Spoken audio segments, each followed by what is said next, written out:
Good morning. Thank you for joining us. We will start in just a few minutes.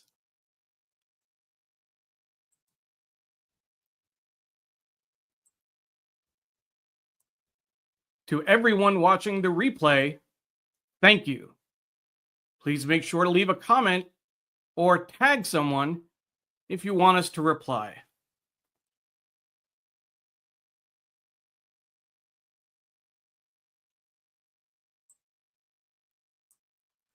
If you're watching on Facebook, please make sure to press play on the video. That way, if you leave a comment and you're watching live, we can put it on the screen, or at least we can choose to put it on screen.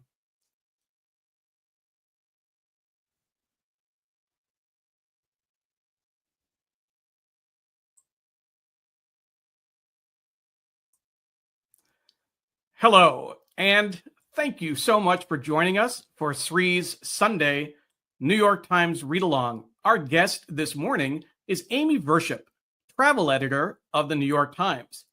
My name is Neil Parekh. I'm the executive producer of the show, and I'll be the guest host today. Sri's Sunday New York Times Read Along is produced by Digimentors in partnership with Scroll and Scroll Global, one of India's most important independent websites.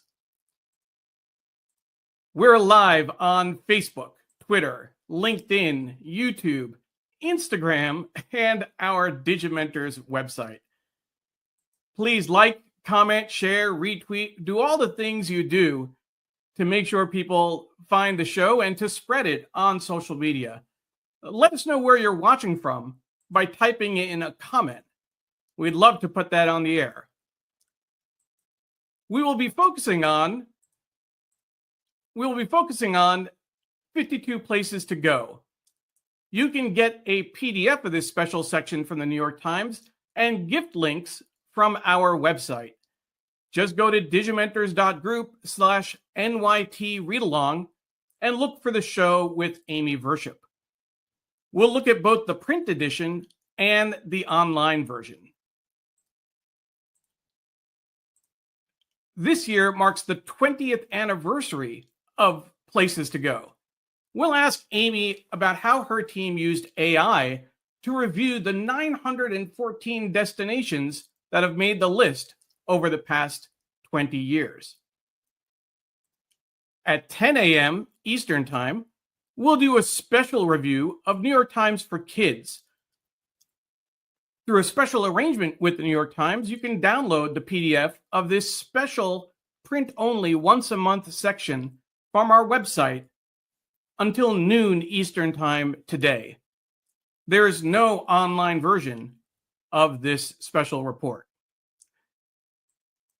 And if you like travel, make sure to put February 23rd on your calendar. Deborah Kerr, a loyal viewer of the show, is currently on a National Geographic-sponsored trip to Antarctica. She'll share pics, video, and more. Make sure to join us February 2nd next week, because Detria Everson, President and CEO of the John and Lillian Miles Lewis Foundation, will be our guest. And I'm proud to say that they're one of our clients for Digimentors, and I work very closely with her. So we are going to have a great conversation about the work that the foundation does and an upcoming campaign, the John Lewis Selfie Campaign.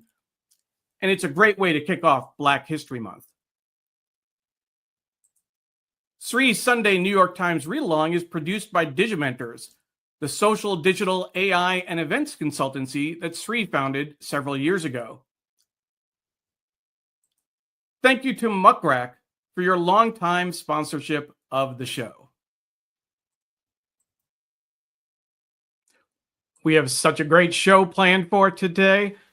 Amy Virshup, New York Times for Kids, 52 places to go, and of course the news of the week, which we'll get to, of course, in just a bit.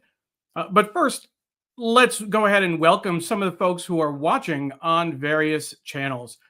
We have Patricia Freudenberg offering greetings from New York and saying welcome to Amy. Naomi Service is saying good wintry morning from chilly Rhode Island. Jonathan offers greetings from the East Village, where I'm planning a few places to visit of my own. Jonathan, we'd love to hear about your own 52 places list. If anything in the New York Times list is on your radar, we'll show you how you can create your own list from their online version, but you may have your own local list that you're working on. My mom is watching from Tampa, Florida. So the Parekh. Hi, Mom. How are you doing? Yes, I will call you. I usually call her after the show in addition to waving. I don't want anyone to think that this is my only time talking to her. But I do try and catch up every now and then. Stephen Kaplan saying good morning to the New York Times Read Along family. Always looking forward to this read along. Travel on. Hashtag travel on, he says. Ken Fisher, good morning from Cedar Rapids, Iowa. Paula Kiger saying good morning from Tallahassee, Florida. Longtime producer of the show and very close friend. Thank you, Paula, for all of your support. Pradnya Haldapur, good morning, lovelies, tuning in from Silver Spring, Maryland, not far from where I am in Springfield, Virginia. Doug Levy is watching from Burbank, California, not Northern California, where he usually is, but it is 5:30 in the morning for him, and he is a long time. You've heard me tell this joke before. He's not an old radio hand; he's a long-time radio hand, so getting up early is not a problem for him. John Laxmi is watching from Nairobi, Kenya. John, thank you for joining from whatever you're doing in Kenya. Let us know what you're doing out there. You know, I know there are a couple places in Africa on the list, and you can tell us what you're doing, what your travels, why your travels are taking you out there. Pradnya said it's perfect timing for this travel list for anyone looking to flee the hellscape that is the United States. Already getting political. Yes, we will get political in this show after we focus on 52 places. But yeah, we will go there. Ramnath Subramanian is watching from Bangalore. Looking forward to today's session. Ramnath is likely watching on one of Scroll's channels, Scroll's Facebook page. Thank you so much. We're so glad for this partnership with Scroll and Scroll Global. Ron Thomas is checking in from New Jersey. Ron, you could do your own 52 places list. You've probably been to more places than most people watching. We'd love to see kind of what your map, people put maps up with pins of where they've traveled. I'd love to see your map. Kaveri is watching from India. She says hi to Neil and Amy. She's a former guest on the show. She's actually from Ireland. We had a great conversation with her last fall. She's a writer. Check out her books, The Inheritance in particular. Jayanti Patel is watching from Gandhinagar, Gujarat, and says good morning to all Americans. It's evening, of course, for folks in India. Pradnya is tagging friends to let them know they should watch. You should do that too, particularly folks who like travel. So Jonathan offers a little more detail, not quite 52, but he hopes to take his long-planned trip to the Zeppelin Museum in Germany. Friedrichshafen, I'm guessing, this October. Not the only trip planned, but that's the only one that has an element of romance. Jonathan, we need to know more. If we need to talk offline, that's fine, but we need to know more. Romance? My mom is saying this is the second time Amy is on the read along. We enjoyed the first time with a lot of information. It's actually the third time Amy has been on the read along. It was an epic show. It's still a life highlight, and Sri is still jealous. Somehow he seems to be traveling in January and misses this opportunity. But Amy hosted me at her townhouse in New York in January of 2020 for the 52 places to go. And we had the 2019 52 Places Traveler join us for that show. I was just beside myself doing that show for there with her in person. Of course, 3 months later, all travel stopped because of the pandemic. So that was interesting. But, you know, Amy joined us actually in the middle, not so much in the pandemic, a little bit later. focusing. There was a Memorial Day show focusing on bike trips, which was really interesting. So Amy's third time. And let's see who else. And a happy Republic Day to everyone celebrating in India and Indian Americans here. So thank you, Jayanti, for mentioning that. Absolutely. And Diane Stefani says, good morning from Margate, New Jersey. We have a planned trip to Japan in May with a tour company called Luxury Gold. Very excited. Well, with that lead up, let's go ahead and bring on our guest, Amy Virshup. She's the travel editor of the New York Times. We're going to be focusing on 52 places to go. Amy, welcome to the show. Thank you. Good morning, and I'm happy to be here. A lot of excitement for this topic, and we usually sometimes we try and get the 52 places on the day it comes out in print. But this week we're a week later, which is fine because we also have a little more perspective, and you can share some of the reader comments, some of the feedback you've gotten from folks. First question, just right off the bat, it's not about 52 places. 8:30 in the morning Eastern time. Are you usually up and moving around at this time? Did we get you up early? What do you do on this? I'm usually up at this time. I'm not usually up when I had to get up in order to make sure I was all set for this. But so yeah, I'm usually awake, but probably making coffee and getting ready for the day as opposed to already launched. Not camera ready, not right. Right. And I'm not in New York today. I'm in a little town called Salisbury, Connecticut. So greetings from Connecticut. Sure. We have several friends that watch from Connecticut. And I actually went to school in Connecticut, went to Wesleyan University, and my wife's family is from Connecticut. So we have strong Connecticut ties.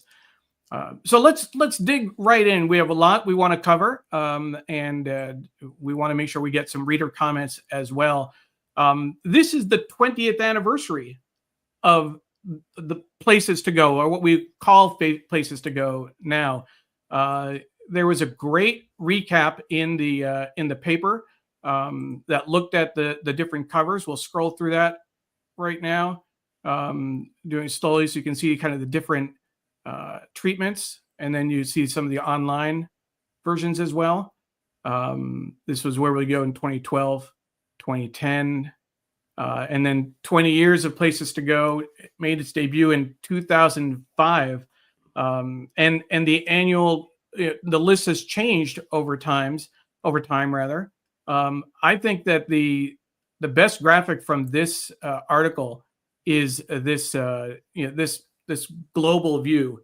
In 20 years, you've recommended 914 places, including 145 countries, 366 cities and towns, 41 states, and a total eclipse. What were your thoughts thinking about the 20 years and doing this review, preparing for this year's edition? Well, I'll tell you, one of the things that when we actually went back and did all the research, the 41 U.S. state, the 9 states that had never made it on, some of them were kind of surprising. And for example, Massachusetts had never made it on. And now I don't know whether that's like a New York-Boston rivalry thing that we had never put Boston on. You beat me to it. I was going to say go Yankees, and yeah, exactly. Yeah, Boston, right? Or go Rangers is actually my team even more. But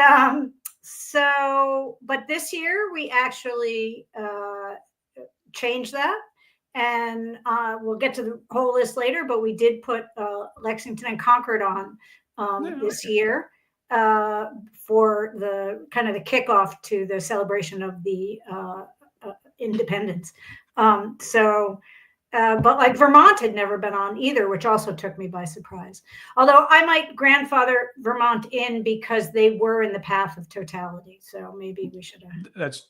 That's true. And I was actually there a week before the eclipse on a business trip, and I saw how crazy people were getting about that. That was really, really, really interesting. But going to you've actually covered Antarctica as well twice. Yeah. And that, I mentioned that we're going to have a show February 23rd. One of our viewers is actually on a trip to Antarctica. Deborah Kerr is going to be joining us to share her pictures, videos, experience, etc. What does it take to put the list together? How long do you start planning ahead of time? So we kind of have it down to a science by now. We start in September. We start right after Labor Day.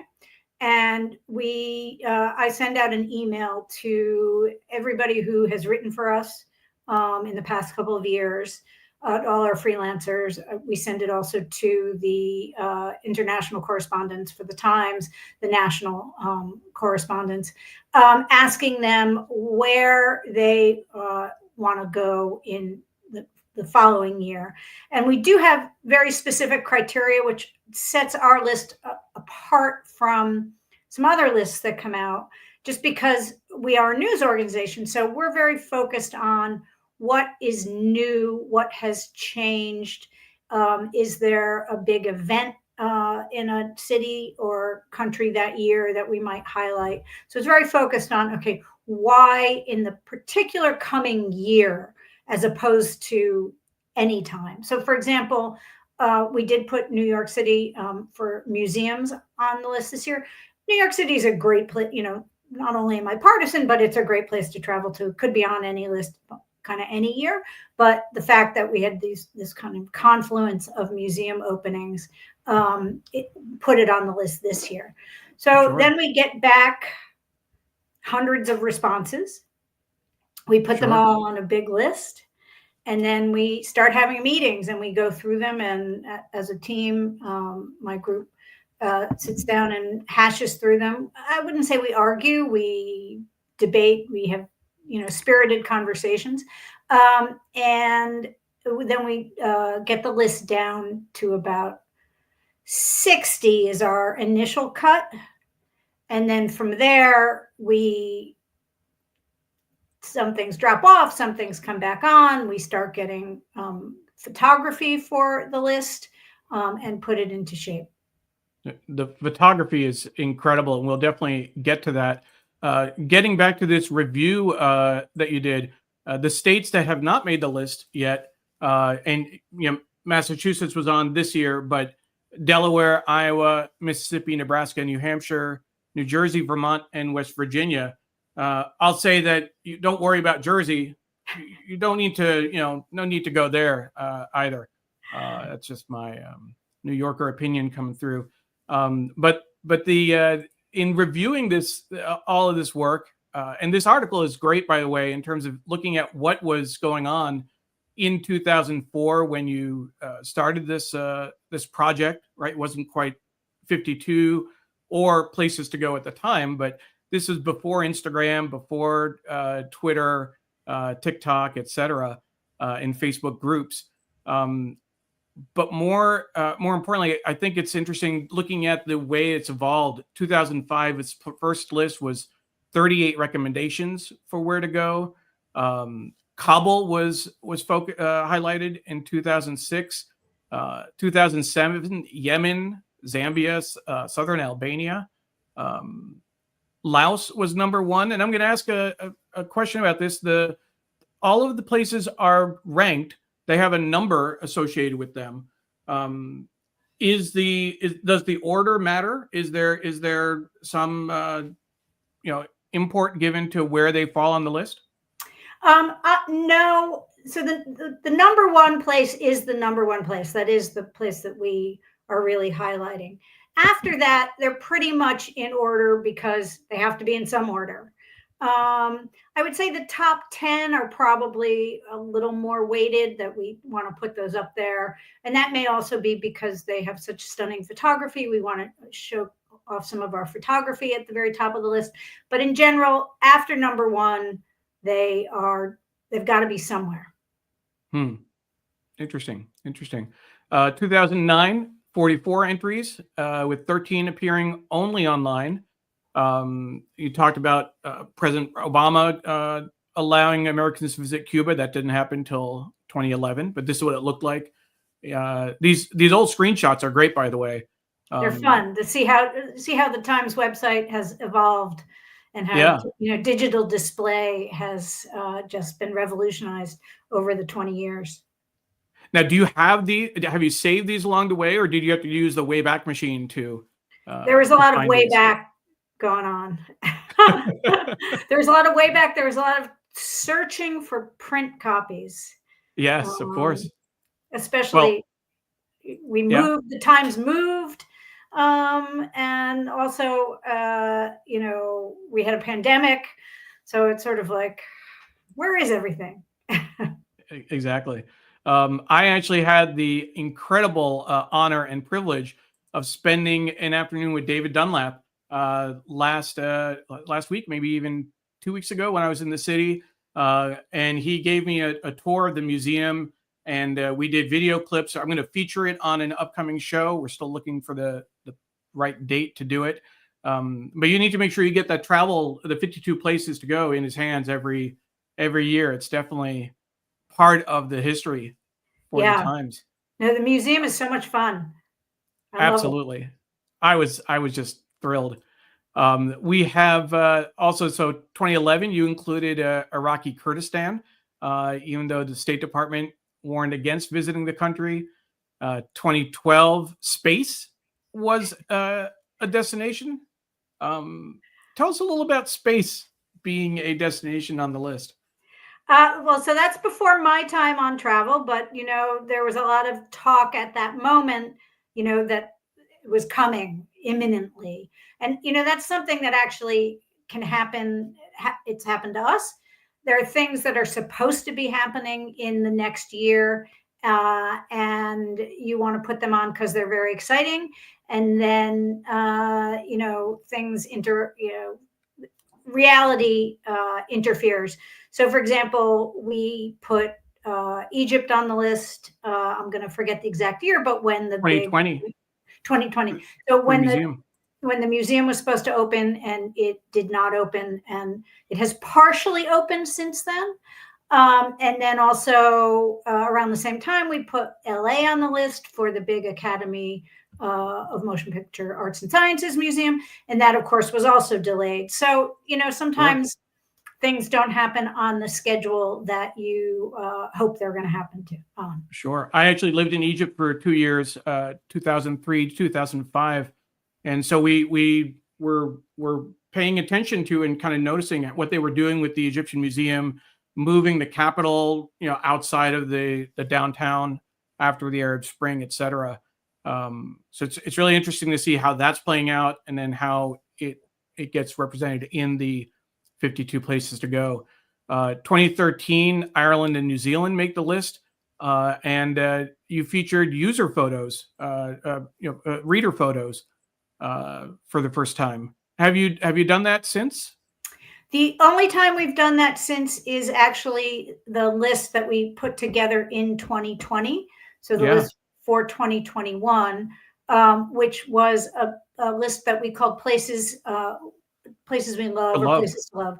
And that was, we solicited from readers who at that point mostly could not travel, places that they had been, that really meant something to them, and that they particularly thought were important in their life. Absolutely. 2014 is when you settle on 52 places to go, with video in your digital treatment, and Northern Lights tourism makes the list. And then there's a lot of, even without naming it, there was a lot of focus on sustainability and the the concerns about over tourism, finding alternate destinations to some of the more popular. Here, there's a reference to Laos instead of Vietnam and Cambodia, and I'm not going to pronounce this. Do you know the in Italy? I believe it's Chioggia. Chioggia as an alternative to Venice. So there's some interesting options there. Now, in 2006, Kabul was an emerging destination. 2010, you just suggested Damascus.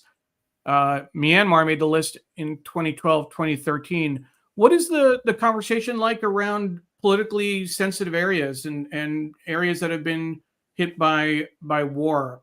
What's the process in terms of finding the right timing to recommend them to be on the list? Right. So we are conscious of that. I will say, if a place has a State Department warning of 4, we do not recommend it.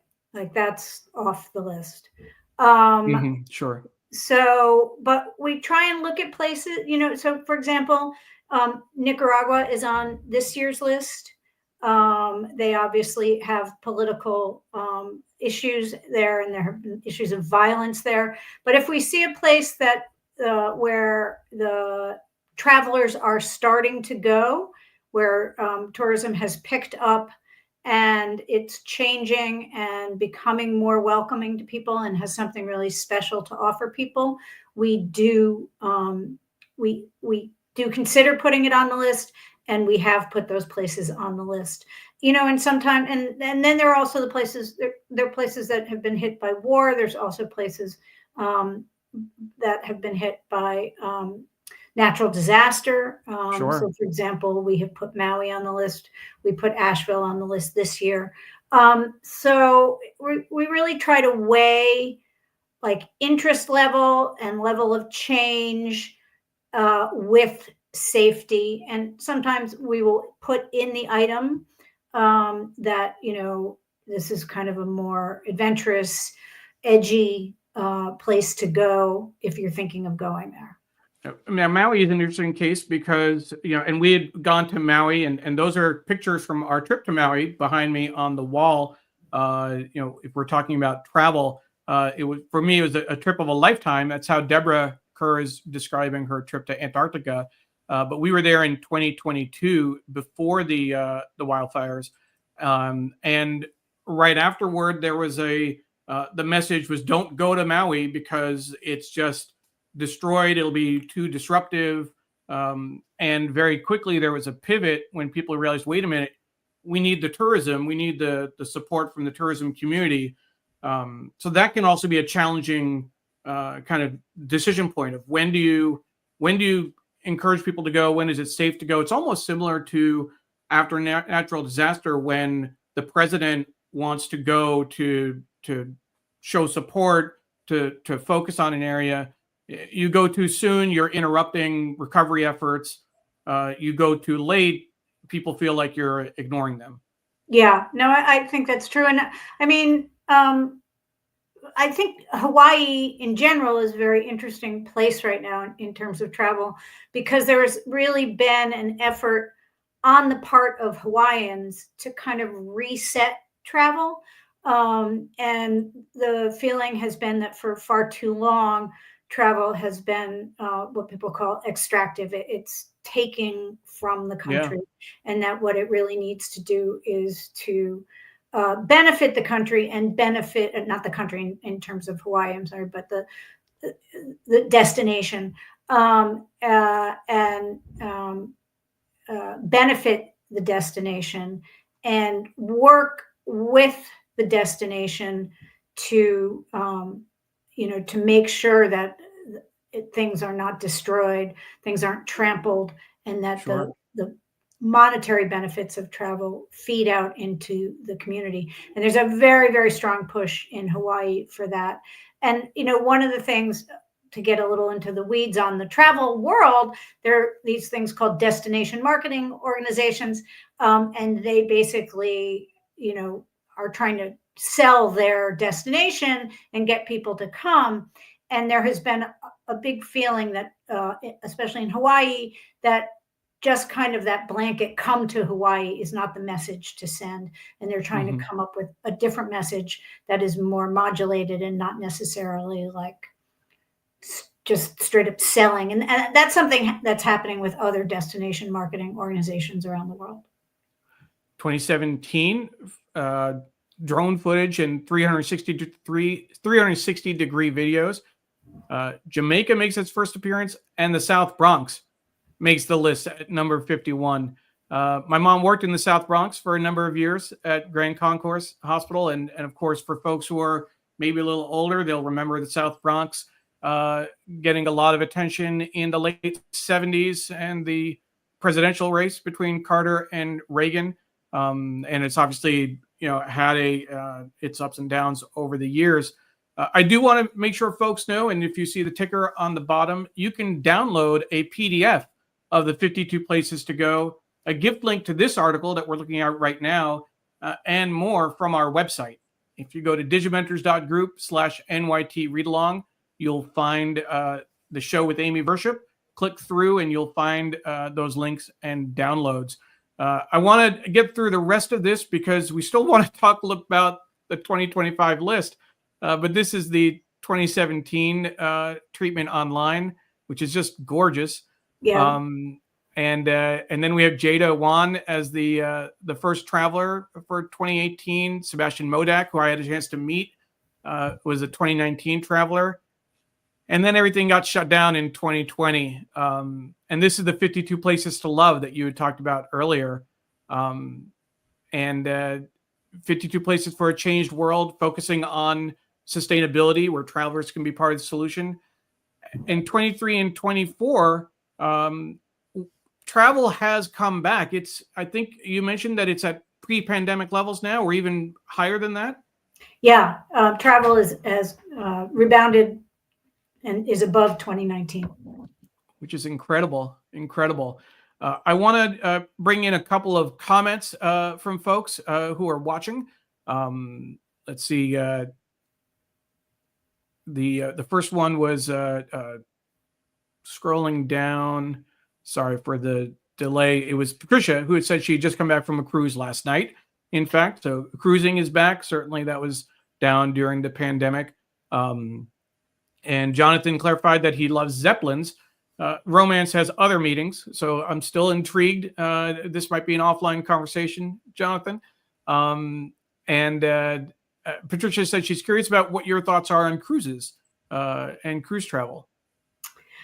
Cruising is incredibly popular right now. Really, it's having a real boom. I think the big question, and one of the things about cruising is, interestingly, it can be cheaper than going and doing land-based travel, because you're going to, especially if you're going to various destinations, you have your hotel and your transportation and your food all wrapped up in one package. And so you're not spending as much. And so it can actually be, I think people think of cruising as expensive, but in fact, it can be a very cost-conscious way to travel. And I think, and there are various types of cruising. River cruises have become incredibly popular, like in Europe, and you can go and see cities along the Danube, for example. There are also these enormous new ships, especially the first one was the Icon of the Seas, which hold thousands and thousands of people and have neighborhoods and water slides and kind of everything you could possibly want. So there are many, many different kind of flavors of cruising. Mm-hmm. I know that our readers really love cruising, and we do have a cruise reporter. Our reporter Jaylan Yuginsu covers cruises for us, has done some really fun. She actually did a sailing cruise where they were wind powered, which was fantastic. Wow. I don't know what kind of cruise Patricia just did, where she went. Yeah, we did a cruise for our anniversary, my wife and I, 23 years ago now, I believe it was, Alaska, going out of Vancouver, a round trip, Vancouver, Alaska and back. Cruising isn't for everyone, though. Ron Thomas says definitely not a cruiser. He actually, mentioned earlier in terms of his travel, he uses TripIt to organize all his travel. It's a great app. 15 countries, 87,000 miles traveled last year, but none of them on water, apparently. Naomi, we have some cruise haters here. My honest take on cruises, they're a floating petri dish, and we certainly saw that during the pandemic. I also want to make sure that we Ellen Austin is saying hi from New York City. Pradnya is giving me a little clap back on Jersey. I'll stand by my comments. Now my sister has an apartment there. We stay there, but we stay there because of the view from Fort Lee of New York City. So it's practically New York as far as some folks are concerned. I have relatives in Jersey too, but it's Jersey. What else do we have? Kaveri says, so delighted that Lofoten is listed as in the places to go as we're heading there for a week to golf in June. It's a bucket list golf course for us. So we'll take a look at that in just a moment. Doug Levy says, travel is so important for people to see there are other ways to live. So many Americans never see other places and miss out on so much as a result. Absolutely. Couldn't agree more. And Jonathan says, my mother used to spend the winter months taking back-to-back cruises. It was cheaper than renting a place in, say, Florida, and more fun. That's interesting.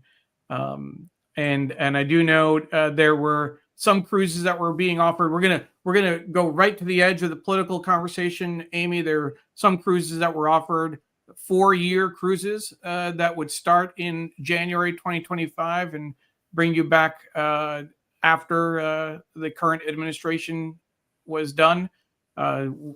Interesting concept, certainly a long trip to be on, but I'll just leave that there. No need to comment on that. But while we're thinking about these 20 years of 52 places or what we call places to go now, you had a lot of content to look at. You had a lot of destinations, over 900 destinations to sift through and kind of make sense of. You wrote a piece for Times Insider, which is my favorite section in the paper, about how you used AI to help the travel team study your own work. Can you tell us a little bit about that? Yeah, sure. So we put together, we wanted to take a look back at how the list had changed and how travel had changed over the 20 years that we had been doing it.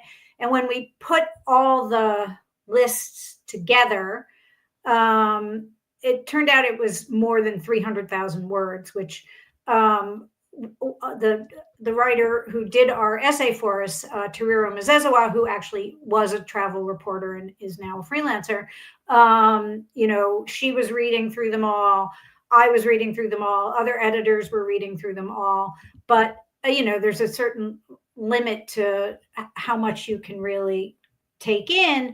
And we had our own ideas about the themes that had come up and things that jumped out at us, but we wanted a little help in looking at them. So we asked our AI team, and the Times has a relatively new AI team, and to help us go through all those hundreds of thousands of words and come up with, see if we could mine it for some themes and for some nuggets that would help us to tell the story.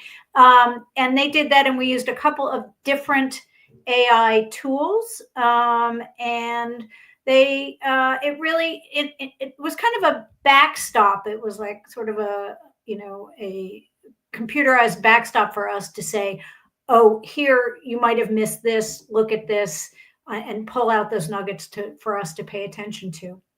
And it was great. It was very helpful in helping organize our thinking. Great. And as, of course, Sri has done a series of workshops around AI, just helping people understand what the basic tools are and how you can use it for various tasks. This is obviously a higher level, and you have your own content that you can throw into it. We are looking at moving into focusing on prompts in 2025 to help people understand AI. So if folks are interested, I'll just do a quick plug. This is Sri's AI workshops. You can find more information on our website. You can go to digimentors.group Sri AI to learn more and to see whether he can arrange a workshop for you and your team.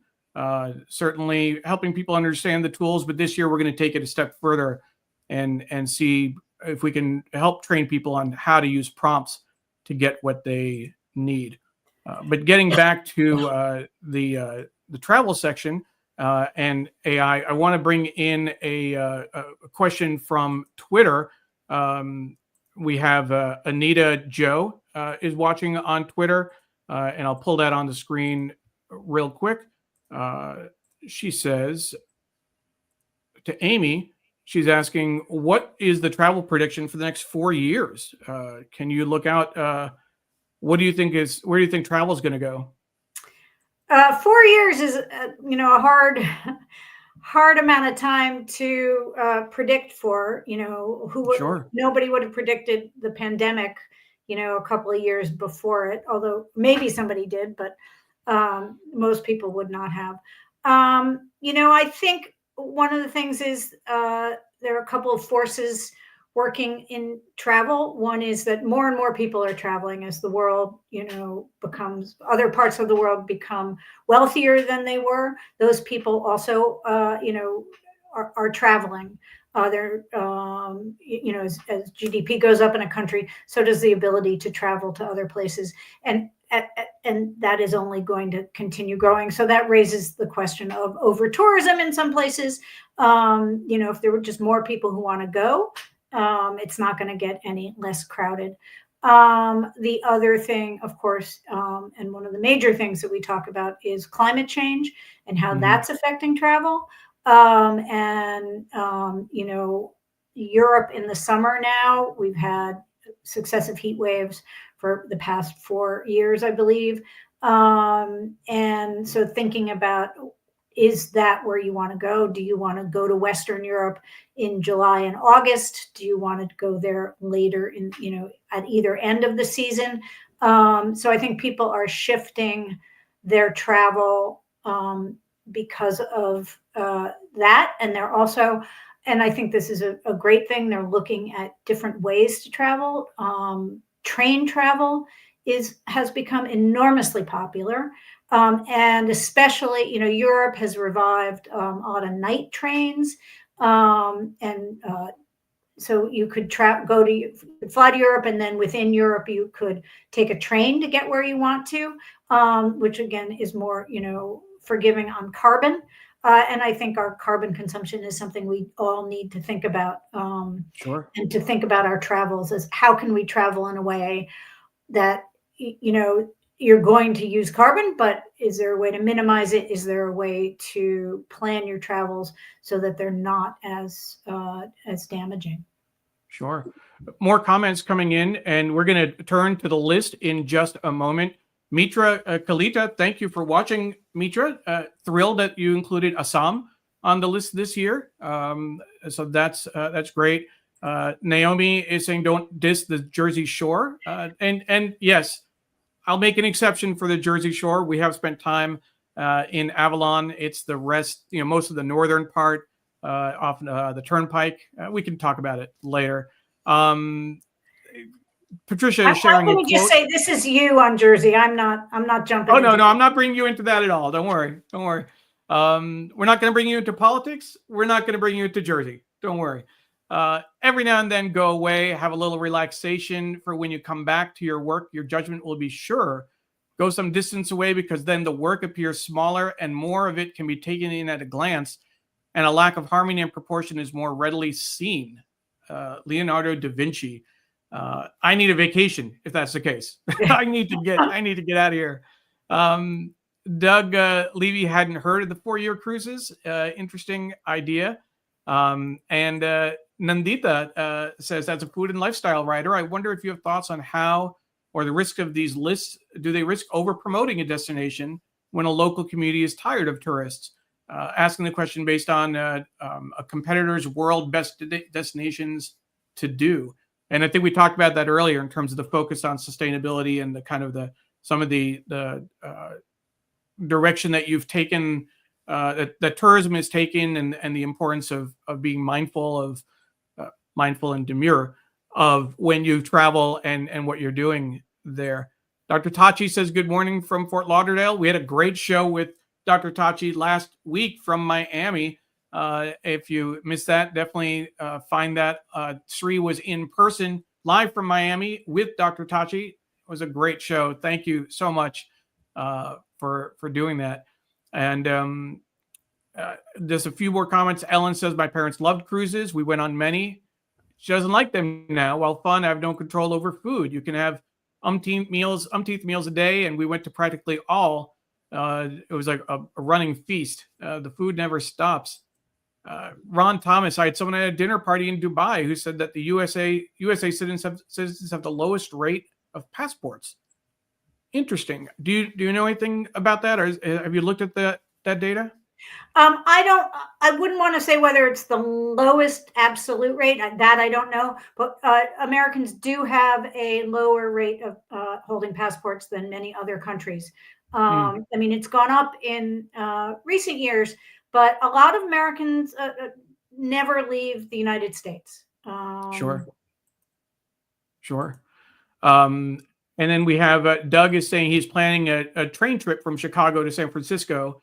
At the very least, it'll be a couple of days offline, a real vacation. A friend of mine actually did a great trip from DC. She went up to Nova Scotia, took the train across Canada, all the way to Vancouver. And then I believe she trained back to Chicago and flew home from there. And so that was like a month-long trip she did. We actually did a great story earlier in 2024 that commenter might want to take a look at. And it was, we rode that same train. A writer named Richard Rubin did it for us. And he rode that train, but he actually got off in like little towns in Montana, in the Dakotas and that kind of thing.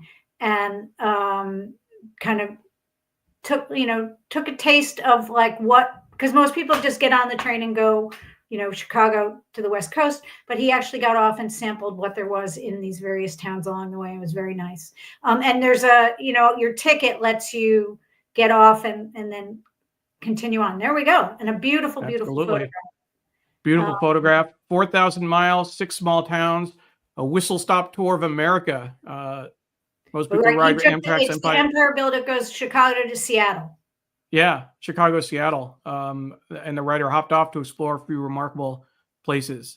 Absolutely great. So let's go ahead and jump into the places to go. We're going to start online, and then we will look at some of the print edition as well. But this is, what we try and do on this show. As folks know, we focus on the print edition of the New York Times. We celebrate print. But when there is great content online, we want to show that as well, and we want to show some of the special features in this year's list. So we'll do some online, and we will go to print as well. And as a reminder, you can download the PDF of the print edition or get gift links to these articles from our website. And I'll add a gift link to the train piece that we just looked at as well for folks. So this is the 52 places to go online. As you scroll down, you see, you click to scroll or begin, and it actually, it's interesting in terms of the way that it's set up. When it's expanded like this, the layout changes. So I'm going to make it a little bit smaller just to get the more kind of traditional. This is a different layout in terms of starting with Jane Austen's England took the number one spot. And as you mentioned earlier, the number one spot actually is intentional. And then after that, it's mostly focused on photography and kind of other factors. Why was Jane Austen's England number one? Well, this just felt like such a classic place to go, and a classic New York Times pick in that it's a little bit, it's a sophisticated kind of intellectual place to go. And it's also incredibly beautiful. I mean, that photograph, I feel like I'm in, a Constable painting when I look at that photograph. So I just really we loved the photograph as well. It's the 250th anniversary of Jane Austen's, I'm forgetting if it's birth or death, but, she is such an important literary cultural figure. And we just thought it really resonated. It's the 250th of her birth, actually. Thank you. So that's great. And then here is the full list. You can click on this, and it's a little hard for folks to see in terms of the size, but you can get kind of a broad sense of what it looks like, and we can zoom in, so you can see kind of when you scroll, you see the England, Ecuador, the New York City museums, Assam, India, Greenland, number of other places. You saw Asheville, etc. So this gives you kind of a good. You can click on any of these links to go straight to that story, that destination. So we'll go ahead and jump to one. We'll pick Assam since Mitra mentioned that. One of the things that's interesting, I hadn't noticed it before. I don't know if this is new, that you can actually create your own list. If you click on your top list, and you actually know, if you click on the plus sign here, it gets added to your top list of destinations. Yeah. Is that new this year?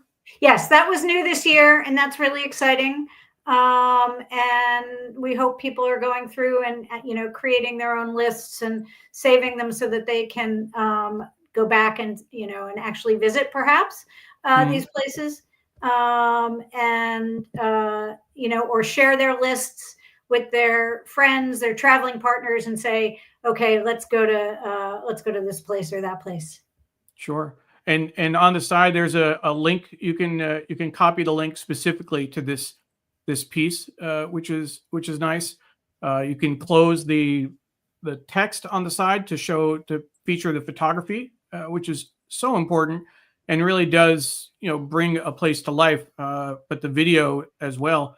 When we made it bigger, I just want to kind of see what it looks like when you play with the sizing. You can get the text bigger as well, which is great. It dropped us on Greenland, and this is not the first time Greenland has been on the list.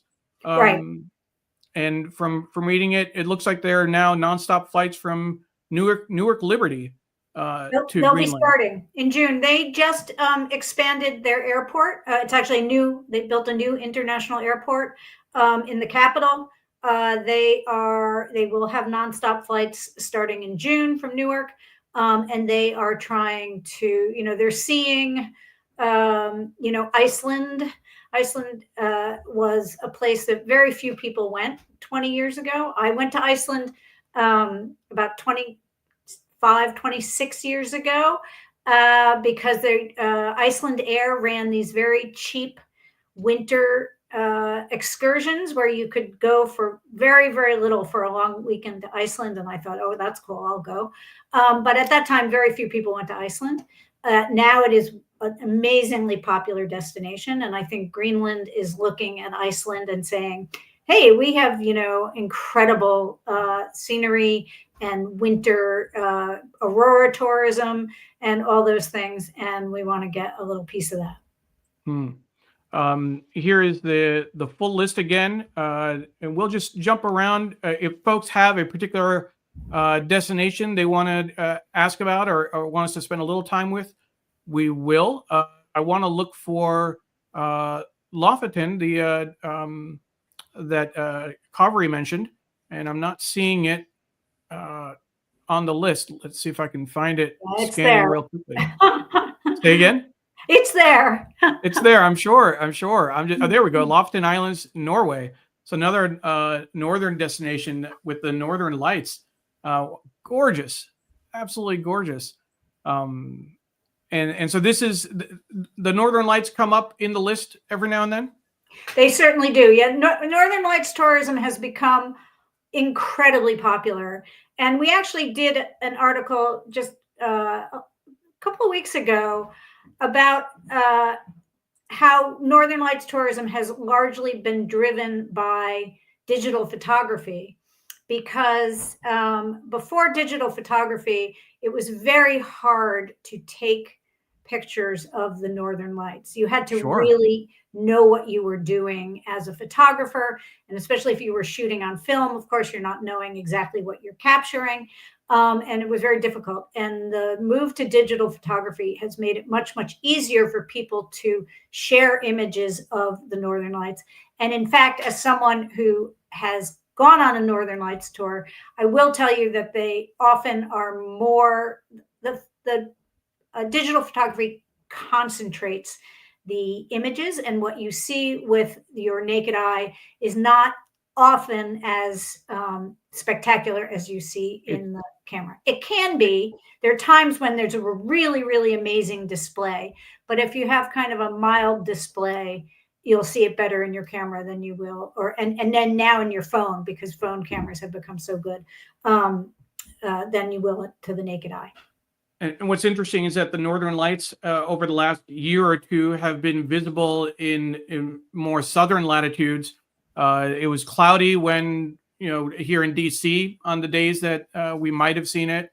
But I was watching other friends' pictures across the states, in the, certainly below the 40th parallel with Canada, down to at least Chicago and certainly Seattle.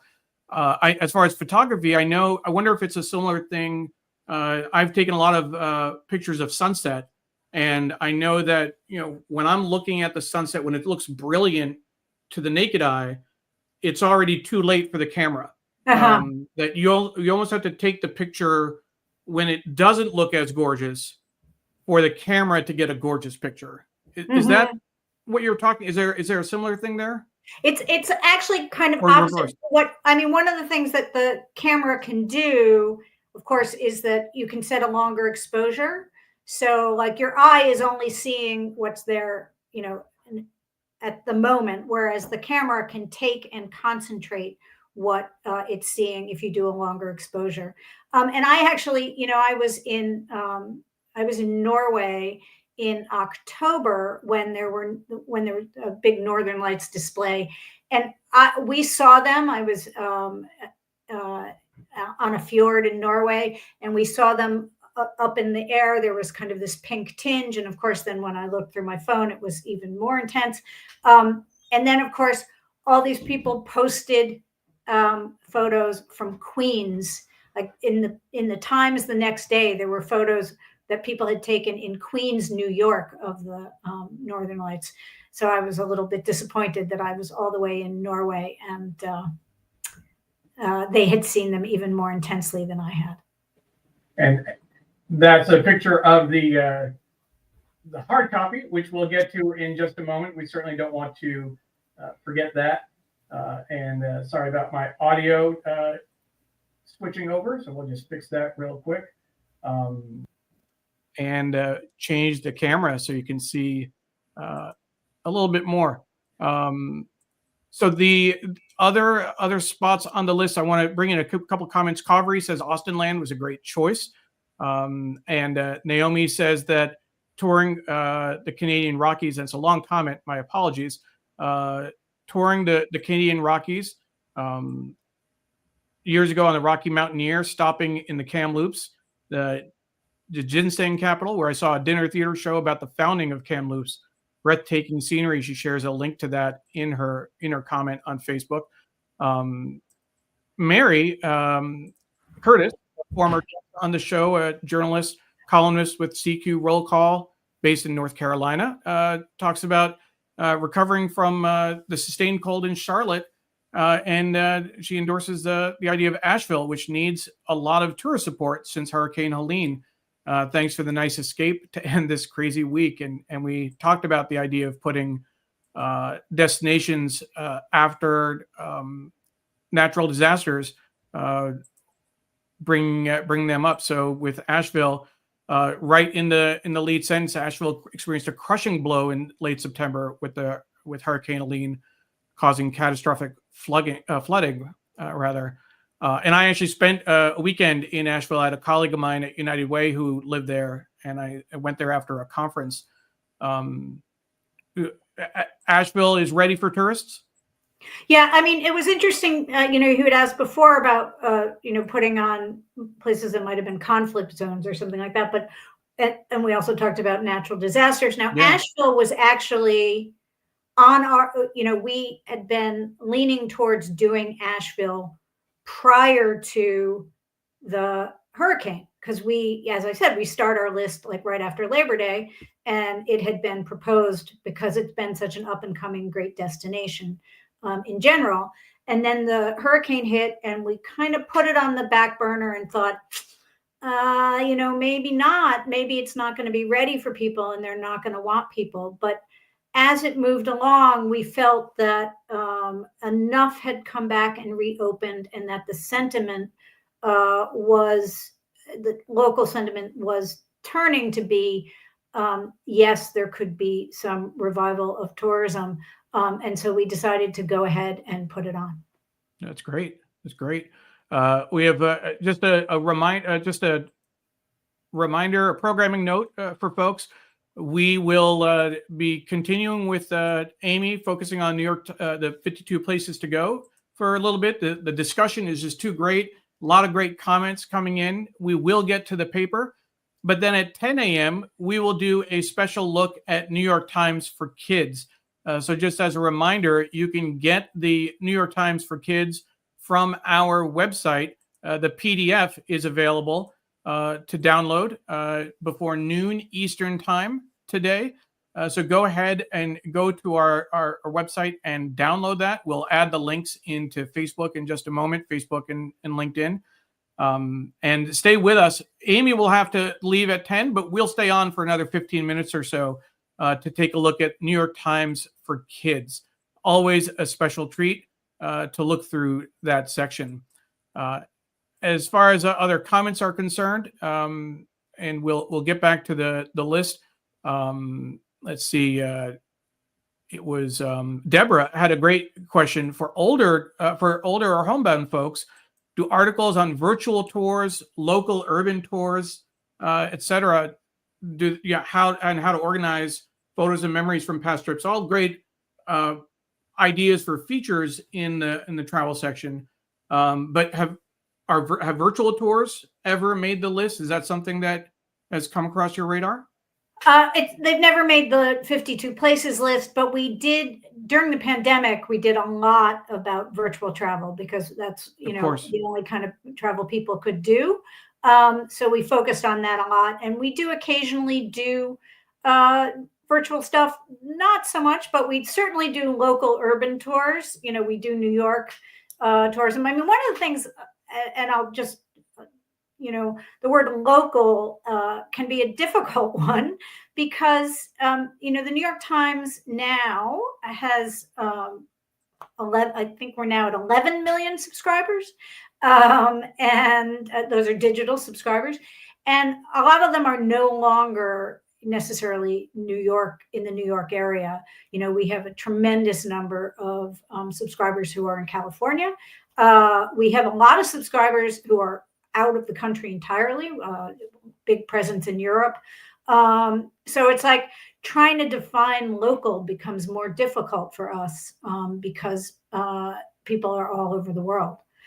Sure. But we actually have done, I know we've also done we have a series we call Travel 101, which is about kind of the basics of travel and very servicey, helping you travel better. And I know we have done organizing your photos in that one. Monica is commenting on Twitter. Monica Bialacor, welcome. Good morning, everyone from Cuba. Great list. Very interesting to see how AI was used in the research. Cuba didn't make the list this year, but glad to see that the French Basque area did. So let's go ahead and take a look at the Basque country. And then after that, we'll switch to the print version so that we can see how things were laid out there. So let's see if we can find the Basque country on the list, and then we can talk a little bit about that. Let's see. Yeah. We highlighted the food there, that it is becoming an increasingly, obviously, people always think of like San Sebastian for food. This is actually the Basque country across the, across the border into France. and wonderful food. And a number of chefs have moved from Paris down to there and are really making waves and doing exciting things. Absolutely. So we're going to add this to our list as well. So I've been keeping track of the places that we've looked at together. Our top list is Assam, Greenland, Lofoten Islands, Asheville, and the French Basque Country. All right. And we'll add a few more. We'll look at the print edition just to see if there's anything else to look at there. Again, our guest is Amy Virshup, the travel editor of the New York Times. It's the third time she's been on the show. And in fact, it's also the third time we've had an Amy from the New York Times on our show. Amy Virshup, Amy Padnani, and Amy Kelsey was our guest last fall. So we try and do different playlists to kind of curate our content. We can do an New York Times Amy's YouTube playlist if folks are interested. And I might be overdoing it, but my sister's name is Amy, so I have a soft spot in my heart for that. But we are so thrilled to have you on the show. Let's go ahead and switch gears and look at the hard copy and see what some of that looks like as well. So I'm going to step over here and bring my microphone over, turn on the webcam, the camera. Let's see here, and let's see what we're looking at there. There we go. There's the hard copy of the paper, and we'll just change the layout so that it's a little bit easier to see for folks. This is when I'm producing and hosting at the same time. Good thing I'm an octopus and I have eight hands to work with. And I'll keep the reminder up in terms of going to our website to get the PDF and gift links. So looking at the cover, how did you choose this picture for the cover? So one of the interesting things is that the photography can be slightly different between the print version and the web version. And the print version needs to have a cover, whereas the online version has that fader that goes between different places. So we tried out a number of photographs, and this was really the one that spoke to us. It has that beautiful, beautiful sun in the background, that beautiful pink color. It looks very inviting, and you're off on a safari here. So that's really why I chose it. And I was looking for the credit on that. A little bit out of focus, but on the cover at Kaziranga National Park in Assam. Yes, it was Assam that made the cover. Yeah, so it's a very different view of Assam than the one that we have digitally, and we have the other photograph inside for Assam. But we chose that. And I wouldn't have guessed that was Assam just from looking at it. Yeah. The inside pages 2 and 3, I think were interesting, and I included that on the graphic that I put together. This is a colorful view of the distribution of the various continents. Africa, Asia, and the Middle East is in blue. Australia and Oceania in a fuchsia, I guess, I'm guessing. Europe looks like a red. Mexico, Central America, blue. South America, green. US and Canada, purple. So you can kind of see the way it's spread out. So that's interesting. I don't think I've seen that before. And then it's almost like a table of contents with page numbers. And then the bottom, all the places over the years, page 70. So we'll take a look at that. And this is the 2 decades of places to go. We looked at this online, but it's incorporated into the special section, which is great. Now, I will ask, one of the things that we do look at in the paper is advertising.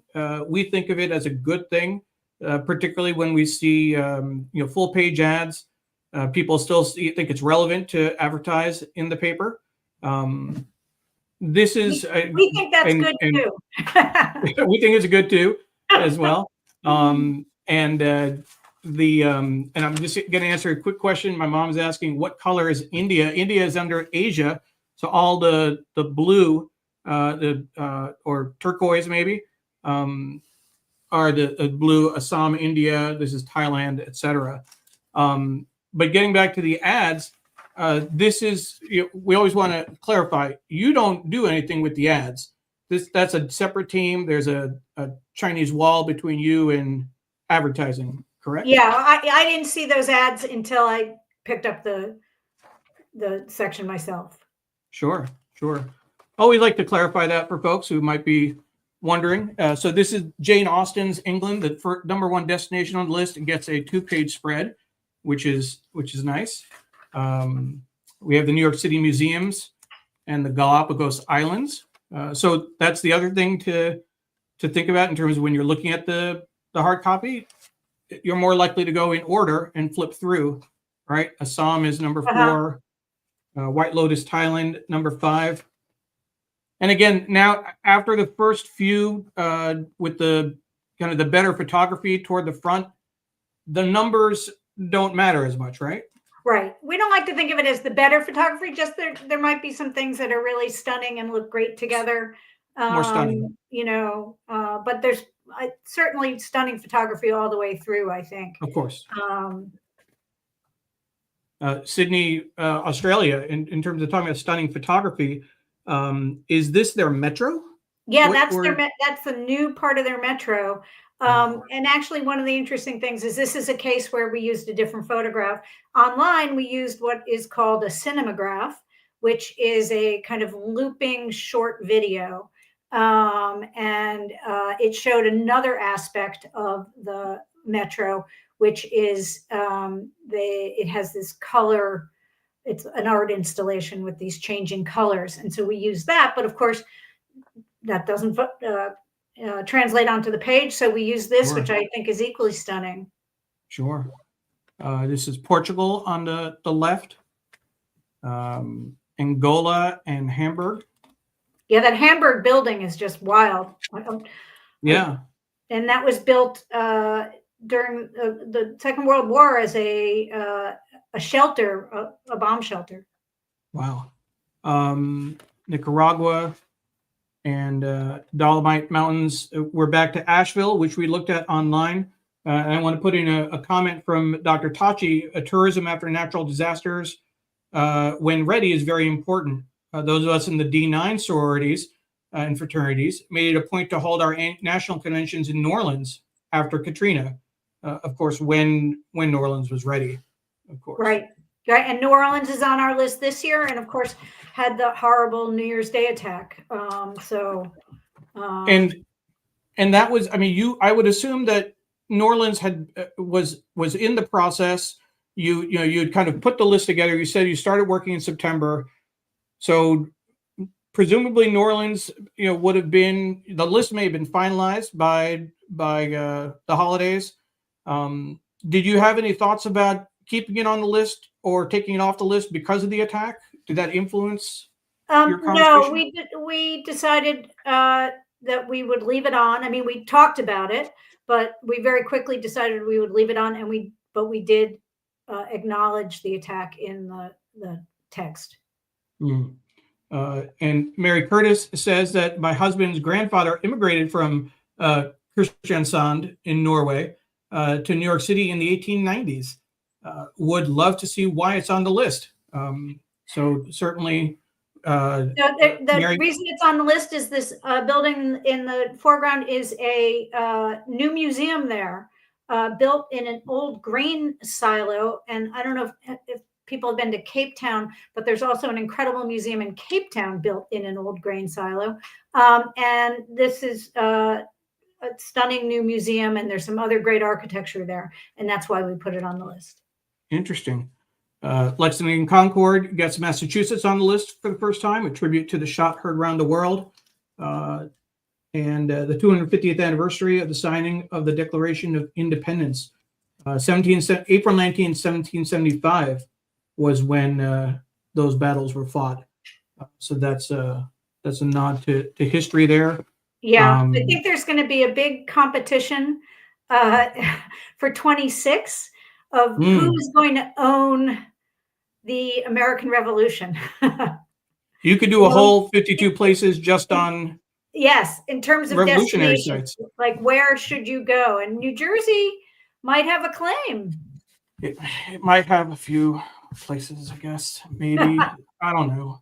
You know, there was a Battle of Hastings on Hudson, New York. You might want to. The Battle of Edgar's Lane was very important in the scheme of things, so you might want to look into that as well. I grew up in Hastings. I live in Hamilton Heights in New York City, and we have a Revolutionary War marker on the Broadway median right near my house. Sure.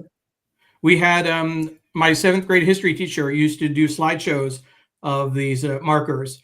When he did road trips, he'd take pictures and bring them back for us, which is great. We looked at Benin City last week, Nigeria, with Dr. Tachi, who is Nigerian background. So that was great. And this is the rest of the print section. Just going to flip through it real quickly. We're only at number 30, and just incredible photography, incredible layout. This is an incredible keepsake, folks. I certainly encourage you to get the PDF from our website to take a closer look. The gift link as well to the online version, where you'll see some video and be able to put your own list together. This is Georgia, not in the South, but most likely, I assume, in right? Yep. In the Caucasus. Yep. Didn't think that this has was become a very, very popular place for people to travel. Georgia is really a up and coming destination. Detroit. Detroit. I love Detroit. I was in Detroit a little while ago, but fabulous. Such an interesting city. In Ontario, not Toronto, not Mississauga, but Trent Severn Waterway. With this fabulous canoe museum. I just love the canoe museum.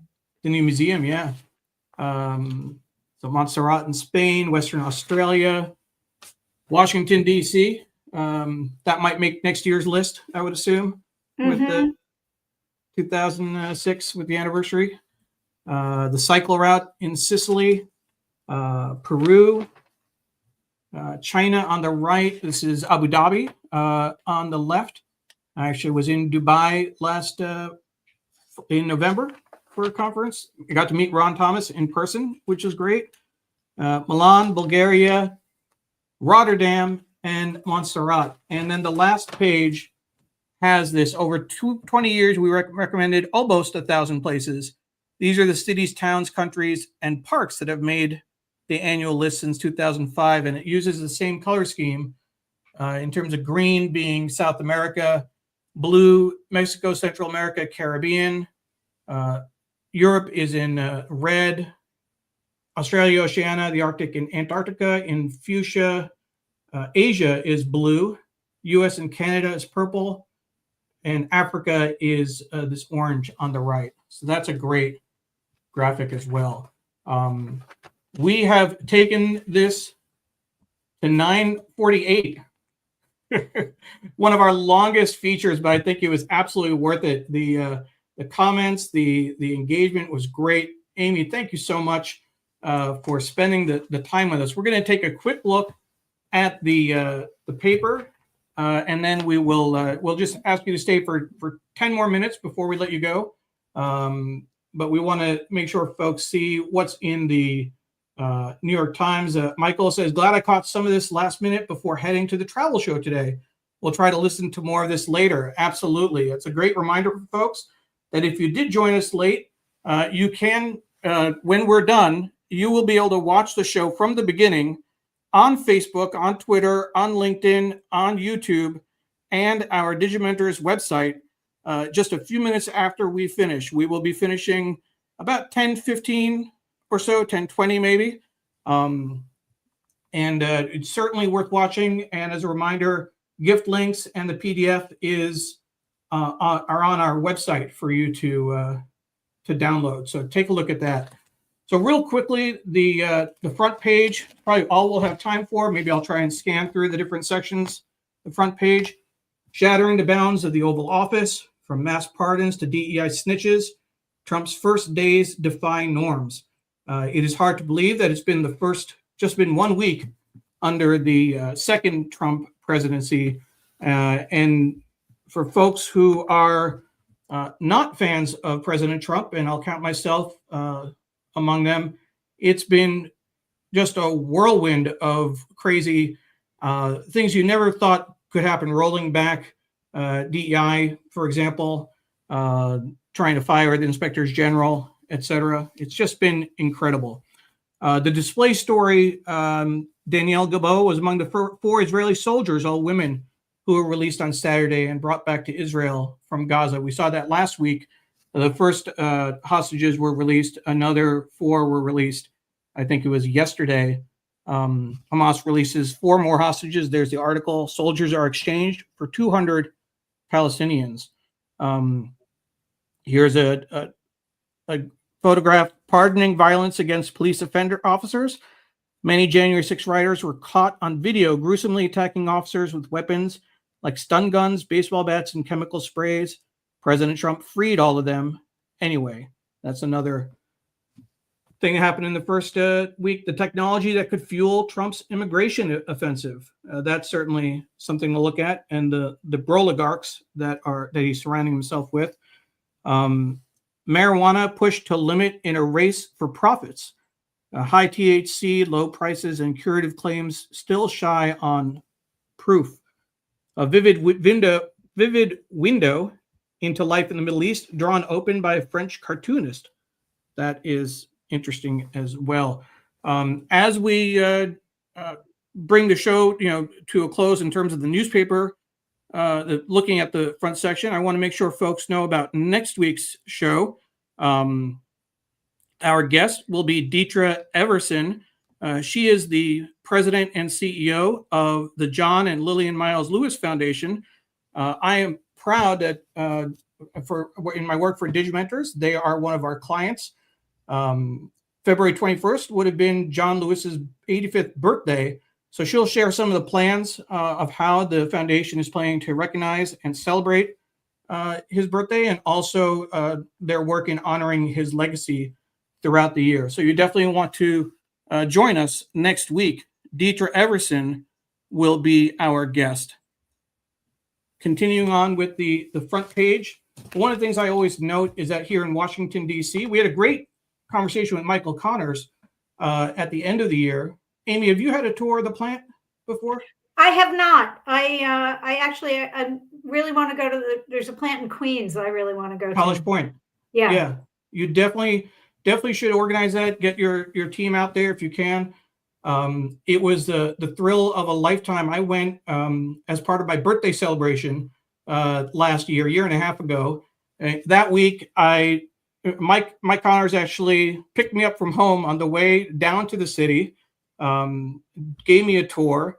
That Wednesday, we interviewed Jake Silverstein in his office, focusing on the New York Times Magazine. I went to 2 Yankee games, and my mom threw a big 50th birthday party. That's how I celebrated that year. But he was our guest at the end of December, and it was an epic show. I hope the Yankees won when you went. The Yankees, you know what? I can't remember. I was having such a good time. 1 game with my nephew, 1 game with high school friends. I'd have to look it up. I don't remember. I will say one of the things that I'm frustrated by is that the first time I went to a game and they lost, they still played New York after the game, which I just didn't understand. You should only play it when you win. You don't want to be singing the song after a loss. That's just wrong. Yeah. I hear you. But what I was going to say is that, so the Times is printed at 24, I think, plants around the country now and delivered locally. The Washington Post prints the New York Times for me here. But only the Times can print up to 40 pages in one section. So when you get, local versions, you get almost like a split A-book. They can do 24 pages. And then there's almost like an insert that is like a second section, and you get some good focus on that. This goes into the obituaries. Thomas Gaither, 86, who chose jail after civil rights sit-ins, dies. He participated in a sit-in at a lunch counter in Rock Hill, South Carolina. So that was just a bit about the way it's printed. Inside, and this is again my favorite section of the paper, the Times Insider. The gavel is fake. The advice is real. Judge John Hodgman, no judge, resolves disputes with humor in New York Times Magazine. He has a column there. Where Times journalists are reporting from around the world. We always take a look at that. Las Vegas, Guatemala City, Rafah, Gaza Strip, and Sydney, Australia. And then from the archives, this is a piece by Megan DeTrolio. The New York Times goes online. This is from the 1996 when New York Times announced the public launch of its website. And that's what the website looked like at the time. Certainly appreciate that. International, when hazards of student life include bombs and snakes. That's 18 colleges started by Myanmar rebels. That's interesting. For young women, Israeli lookouts who warned of raid. 4 young women, Israeli lookouts who warned of raid, come home. That's the release of soldiers. Greek parliament tightens domestic violence law. Europe court says wife is entitled to review sex. That is interesting. It's a far cry in talking about women's rights and issues. Many years ago, I think probably 30 years ago now, a woman in France was raped, and the high court there overturned the conviction because she was wearing skinny jeans. And when her attacker told her to take them off, she did. And they said that implied consent. That obviously does not imply consent, but the French Parliament, women in French Parliament wore jeans the next day in protest, and that started a movement called Denim Day that we have featured on this show. But it's at least that's a European court, not necessarily France. Shows some movement at least. Guns and bandits make school an impossible dream in Haiti on the left, and a lot of international coverage this week.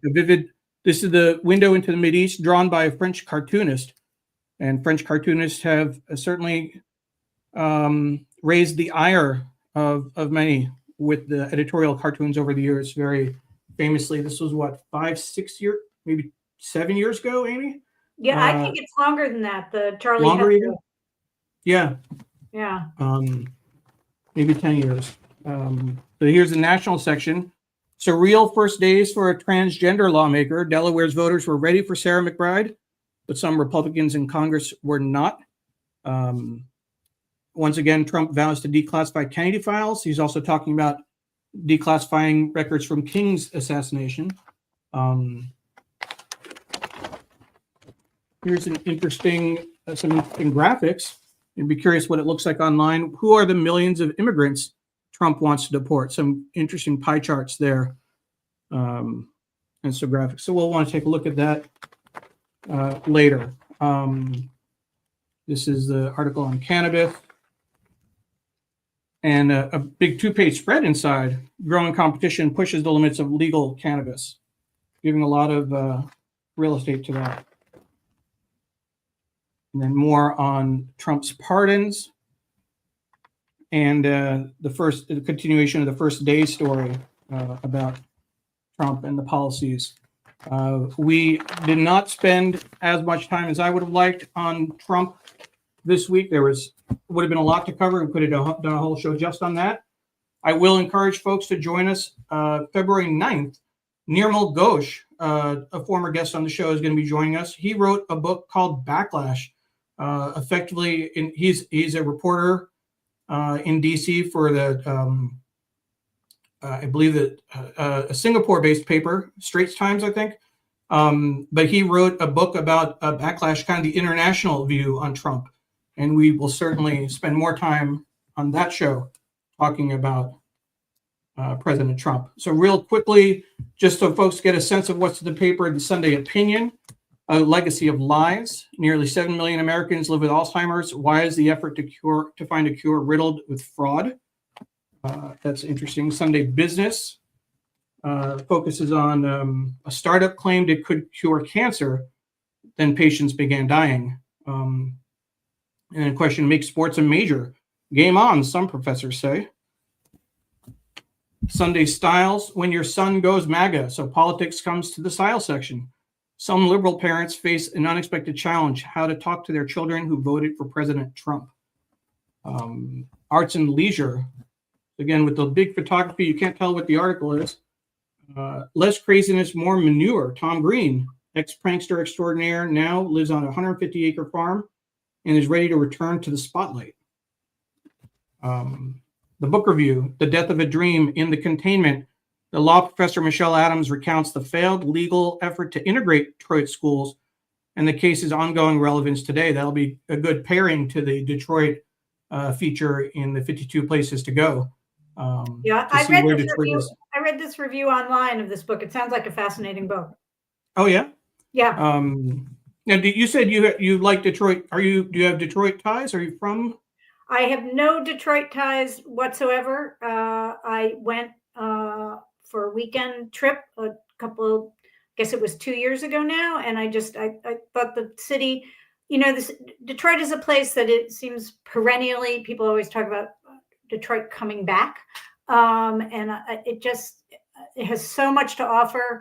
There's so many interesting things there. There's great history. I actually went to the Ford plant. And Sure. You can see, go watch cars being made. The art museum is fantastic. There's a very strong local creators scene and a contemporary art scene. There's great architecture. It really is a very, very interesting city, and I recommend it highly. Well, they're putting in a bridge. The reason we did it this year, the train station just reopened as a new kind of innovation center, but they're also putting in a new pedestrian bridge, which will go over to Canada. It's the Gordie Howe Bridge, and I personally am a hockey fan, so you cannot miss with me with the Gordie Howe Bridge. So we'll have to connect you with Lippy Roy, another friend of the show and former guest. She's a Leafs fan from Toronto, so I'm sure Rangers Leafs will have something to say. But my best friend from high school is a huge Rangers fan, so he'll back you up there. Pradnya says Detroit is wonderful. The museum, the symphony, the Middle Eastern food. I was going to ask you, and it's great that you'd read this review. I went through the rest of the sections quickly. If you had time, are there sections that you would look at? Do you look at the paper on Sunday? I do. I am a print subscriber, so I get it 7 days a week. I have not looked at my paper yet for this week, but I always, I read. When I start on Sunday, I always read A1. I mean, one of the things is if you're a print subscriber in New York City, you get what we call the guts, which is all the other, a lot of the non-deadline sections. You get them on Saturday. So I may have already read a fair amount of the paper by the time it comes on Sunday. Yeah. Half the paper, both, it helps with distribution. Also gives people a little bit of advance. It's a little bit much to read the whole Sunday paper on a Sunday. So that definitely makes sense. It's been a great show. Thank you for staying just a few minutes late. I want to get Deborah Kerr's comments in because she's saying hello from Antarctica. And as I mentioned earlier, for folks who are interested, Deborah Kerr will be our guest on February 26th at the end of the month. She will share about her trip to Antarctica. So Deborah, thank you for doing that. And I've been following your adventures. So looking forward to seeing that. And we'll pull back up the New York Times Antarctica pieces and pair it with that show when we get there. But thank you for checking in from Antarctica. My mom left a comment, without paying for travel expenses, she had a chance to visit a number of places around the world today and saw some great photos. So that's the one way to do a virtual tour. Patricia says, thank you, Amy, and the entire production team for the read along. Ron says, at one time I would sit and read the entire paper back in the day.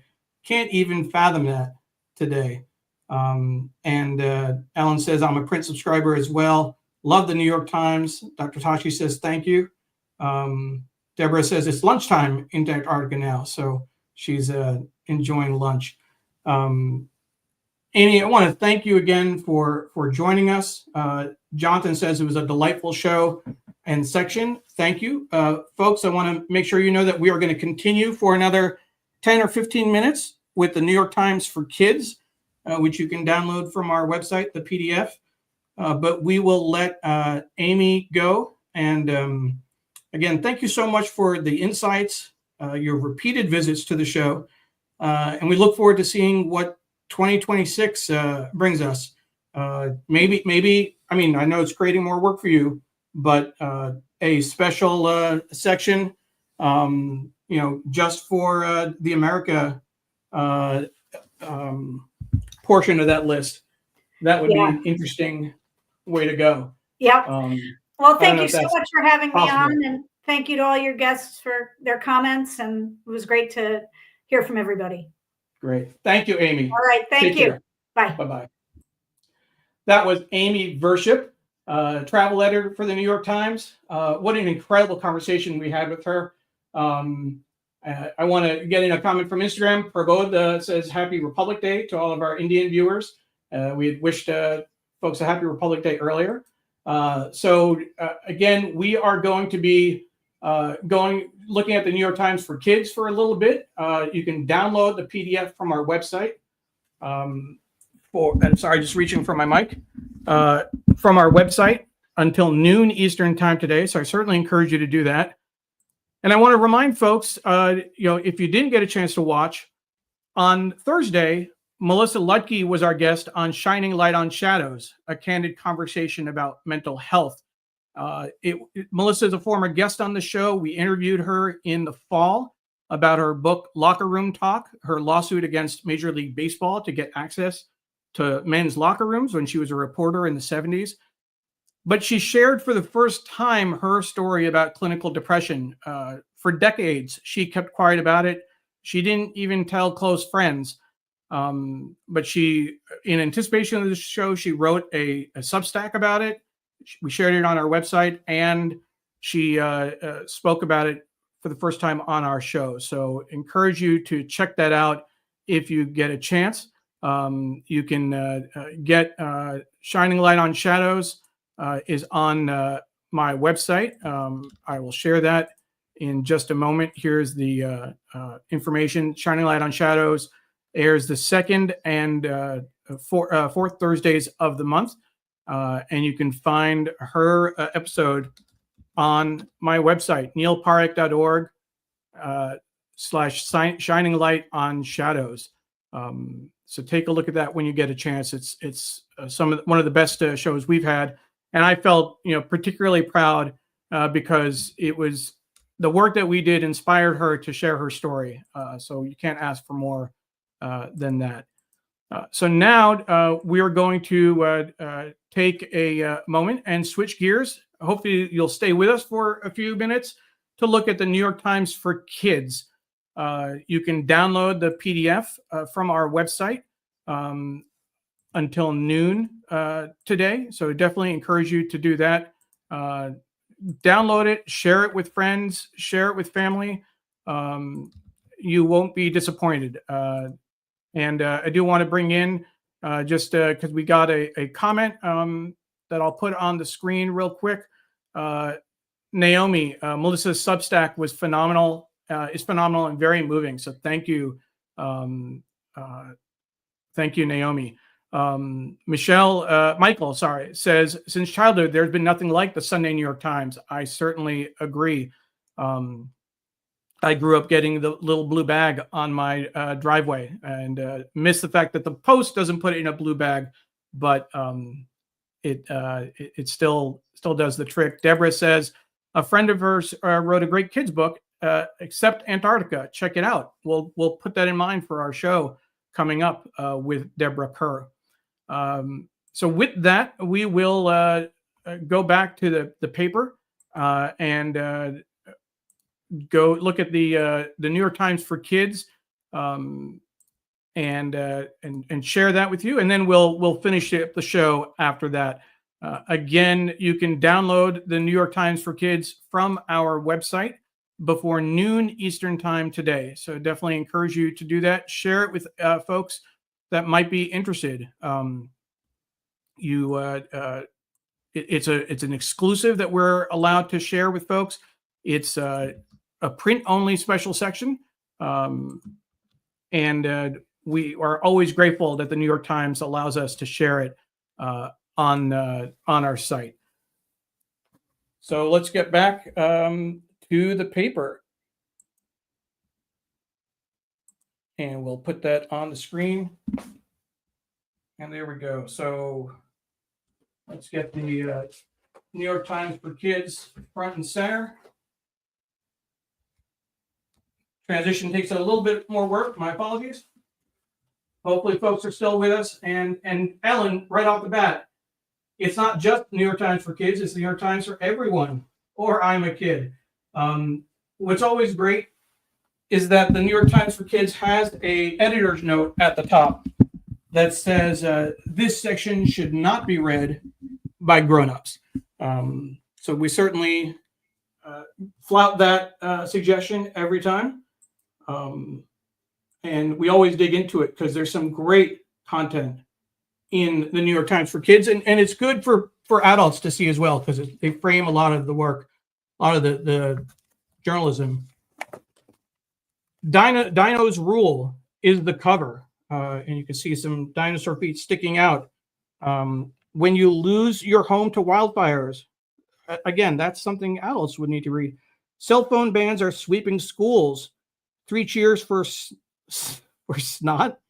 Why mucus is a medical marvel. Are toys about to get more expensive? And Crush Catastrophe, embarrassing love stories. Those are all interesting pieces. Those are all relevant for adults. But as the father of an 11-year-old, I know that those are all relevant for kids as well. So let's take a look at New York Times for Kids. So they start off with Inside the Times. They have their own Inside the Times version. Snow sleuths for the New York Times weather team, predicting the future is part of the job. And an article about the weather team, which is great. Now, I will admit I am partial to the Capitol Weather Gang out of the Washington Post, particularly because of the local coverage. But there was an interesting development in the news this week where a lot of local news stations were dropping their local meteorologists for the Weather Channel. So that's something to keep in mind and to lament. They have their own puzzle section with an easy, medium, and hard. And a call to write us. There's already a lot of news to cover in 2025, but we want to hear from you. What are you hoping to learn more about this year? What are you confused about that we could help explain? What's going on in your life that you wish more kids and adults understood? That would be great for the Times as well. I could see them doing that for the main paper. So great. Dr. Tachi says, I love that they have this section for kids. And I certainly encourage you to go to our website and download the PDF before noon so you can share it. Their national section, again, great photography. It's about the wildfires in California. And of course, it's a monthly newspaper, monthly piece. So their coverage has to be planned out in advance, and breaking news might be challenging. When school becomes a no phone zone, this article here. And I do want to mention that a friend of the show, Raj Goyal, is in New York. I saw a post from him on LinkedIn talking about a bell-to-bell cell phone ban in New York. He's advocating for that and working with lawmakers to keep phones. I don't know if it's for high school as well, but a bell-to-bell cell phone ban. We'll reach out to him. Maybe we can get him on the show to tell us more about that. Price check. Why toys, TVs, and other goods could become more expensive this year. That's something we need to know about. We're the ones that buy them, not the kids. But if tariffs have an impact, what would that mean for prices? Why does Trump think tariffs are a good idea? What happens now? Great explainer piece. Here's a tiny story. 100, the age of President Jimmy Carter when he died last month. Carter was elected president in the late 70s, went on to live longer than any other president in U.S. history. Great piece for kids. Why people talk about the first 100 days. Any adult would be interested in that. And Ellen says, best crossword puzzles. When we looked at the crossword earlier in the New York Times for kids, easy, medium, hard. And Ellen, if I'm not mistaken, you watched our show with Deb Amlin. I've been doing all the puzzles lately after that show, and the mini crosswords I think are really fun to do. It's certainly a sense of accomplishment when you can't solve them past Wednesday, or at least I can't. Monday I'm usually good at. Tuesday I sometimes finish, but by Wednesday I'm done. So let's see what else in the New York Times for kids. Science. Scientists search for clues in dino poop. If you don't have kids in your life, poop is always a focus of conversation. And frankly, my wife thinks I'm a 5-year-old. I talk about poop probably more than I should. A jungle on your toothbrush, texting with a scientist. So this is probably looking at, you might think you're alone when you're brushing your teeth or taking a shower, but you're actually surrounded by a whole world of microscopic organisms. You don't know snot. Gross? Maybe, but mucus is a secret superhero. It's a time of year when you and everyone you know are sniffling. Mucus is a magnificent germ trap. You've got a lot more of it than you realize. One day it could be medicine. Interesting. Just a great section. Now this centerfold, this needs some attention. So here's the full look, and how dinosaurs took over the world. The 165 million year rise and fall of history's most famous reptiles.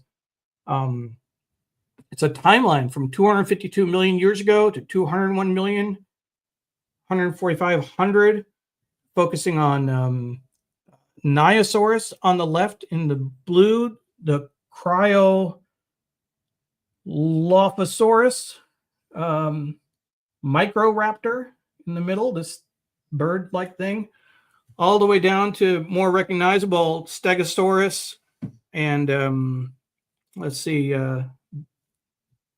Patagodoton. I thought that'd be a Brontosaurus. Sinoceratops, not Triceratops.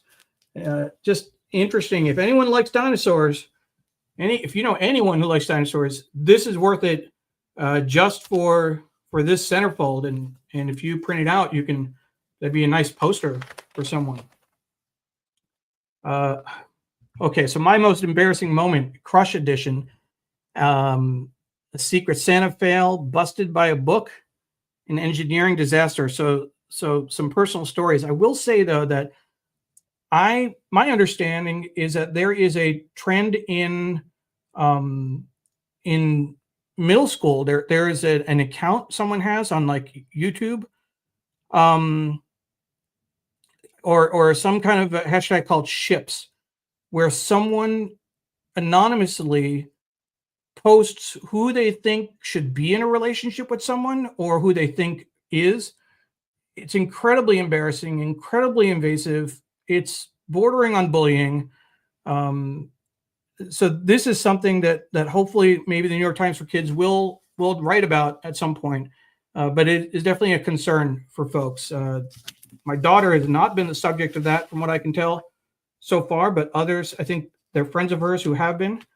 Certainly something to be concerned with. Ellen goes back to the crossword discussion. You make it to Wednesday. I barely finished Monday. My dad did Sunday in less than an hour. Oh my God. Once a month, I do these wickedly split, probably wickedly quick. When I say I make it to Wednesday, I start the Wednesday. I don't finish it. I can probably finish Monday. I sometimes finish Tuesday, or at least get 90%. Wednesday, I spot her out. And Dr. Tachi says, wow, I've never heard of this, talking about the ships kind of social media trend, outing people who are in a relationship or who are thinking about or seem to have a crush on someone. Definitely something to be mindful of.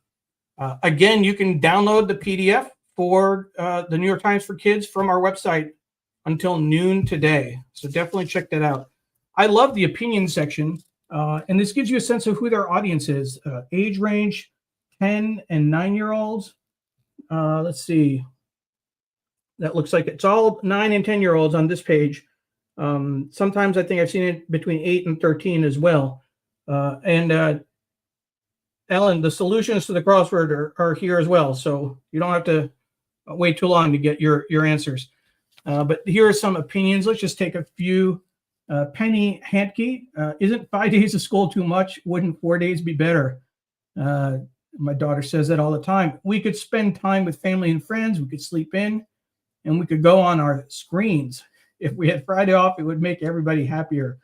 Yeah, no. Let's put that to bed. Let's see what else. Anisha Carroll, kids should have their own houses. Then you wouldn't have to deal with your siblings. You would cook your own food and clean your own house. You could be next door to your family, but still have your own space. I would argue, let her cook and clean in our house. How about that? You don't need your own house to do that. Let's take one more. My school should have desks instead of tables. Right now, all our supplies get mixed together. It's so irritating. Plus, people talk too much, and it's distracting. Desks give you more space. So you give get a range of the kinds of opinions that they solicit.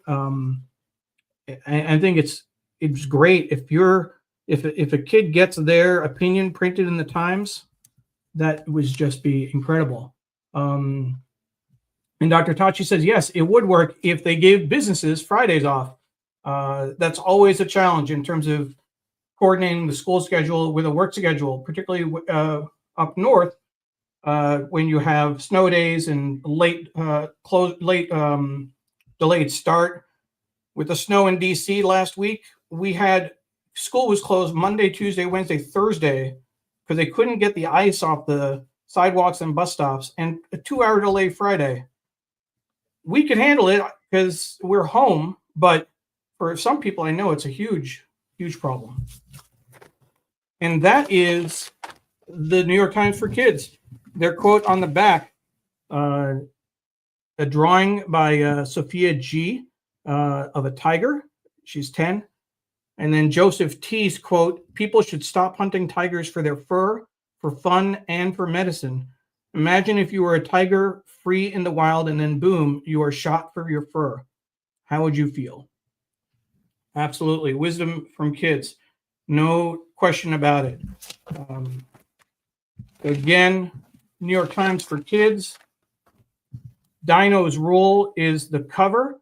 And we certainly appreciate the Times letting us share the New York Times for Kids with our audience. You can get it from our website, the PDF, download it and share it. Definitely a lot of interesting content to look through. So again, New York Times for Kids is available from our website until noon Eastern time today. Take a look, download it, email it to your friends. We'll also be sharing this clip of the show as a special feature. So you can watch just this New York Times for Kids section and share it with folks who might be interested. Again, my name is Neil Parekh. I am the executive producer and occasional guest host of the show. We have been live on Facebook, Twitter, LinkedIn, YouTube, Instagram, and our Digimentors website. We've also been live on Scroll's Facebook, YouTube, and Twitter. Thank you so much for the partnership with Scroll. A few reminders again. The 52 Places to Go is available on our website as well. You can download that and also get gift links to a lot of the articles. We have our next guest next week is going to be Detria Everson, focusing on the work of the John and Lillian Miles Lewis Foundation. great kickoff to Black History Month. And we'll learn more about the work that they're doing to honor John Lewis's legacy. I am proud that I've been able to work with her for almost exactly a year. February 1st is when we started last year working with them. And we're looking forward to sharing their work. The New York Times Read Along is produced by Digimentors, the consulting firm that Sri established several years ago. And Muckrack has been a great sponsor for us. So thank you, Muckrack, for all of your support. We really appreciate the long-term support that we've gotten from them for all of for the Read Along, but also for other projects that Sri has been involved in. Taking a quick look, and Dr. Tachi says, thank you, Neil. Thank you, Dr. Tachi. Appreciate you sticking through to the end. And I think we had a number of other folks watching as well. Always great to show the New York Times for Kids. And what a great show with Amy Virshup, the 52 Places to Go. We sped through the actual paper. Again, so much more we could have said about President Trump's first week. And I know that Ellen said earlier that, let's focus on travel. It's better. We're living through Trump. We don't need to spend more time on that, which I certainly understand. But we certainly, there's just a lot going on. There's a lot to process. And we know that people are struggling out there, particularly, I know a number of friends of mine work for the federal government, and it's been particularly difficult for them. So let's keep, we survived 4 years earlier. Let's see if we can get through the next 4 years and do what we can and support each other along the way. Again, thank you very much. And we look forward to seeing you next week. Take care.